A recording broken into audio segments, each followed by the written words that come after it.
Malaki ang pasasalamat ni Baron Geisler kay Coco Martin matapos ang mga naging oportunidad niya sa teleseryeng FPJ's Batang Quiapo. Ayon sa aktor, hindi matatawaran ang tiwalang ibinigay sa kanya ni Coco, lalo na sa panahong patuloy niyang pinapatunayan ang kanyang sarili bilang isang mas matured at mas disiplinadong artista. Ibinahagi ni Baron na si Coco ay hindi lamang naging direktor at katrabaho, kundi isa ring tunay na kaibigan sa likod ng kamera. Ramdam umano niya ang malasakit at respeto ni Coco, lalo na sa paraan ng paggabay nito sa kanya sa bawat eksena. Tiway pagbibigay ng espasyong maipakita ang lalim ng kanyang pagganap. Para kay Baron, malaking bahagi ng kanyang pagbabalik sigla sa telebisyon ang Batang Quiapo.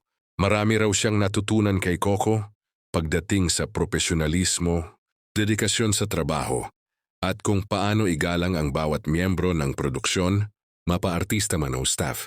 Tilinaw rin ng aktor na kahit wala na siya sa Batang Quiapo, nananatiling maayos at matibay ang kanyang relasyon kay Coco Martin.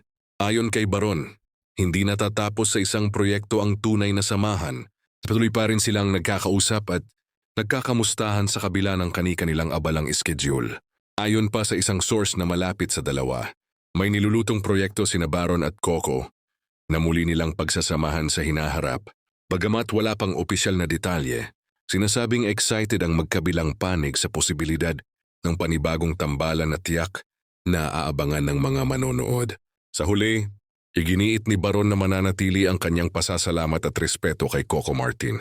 Para sa kanya, isa si Coco sa mga bihirang tao sa industriya na marunong magbigay ng pagkakataon at hindi nakakalimot sa mga taong nakasama niya sa kanyang paglalakbay.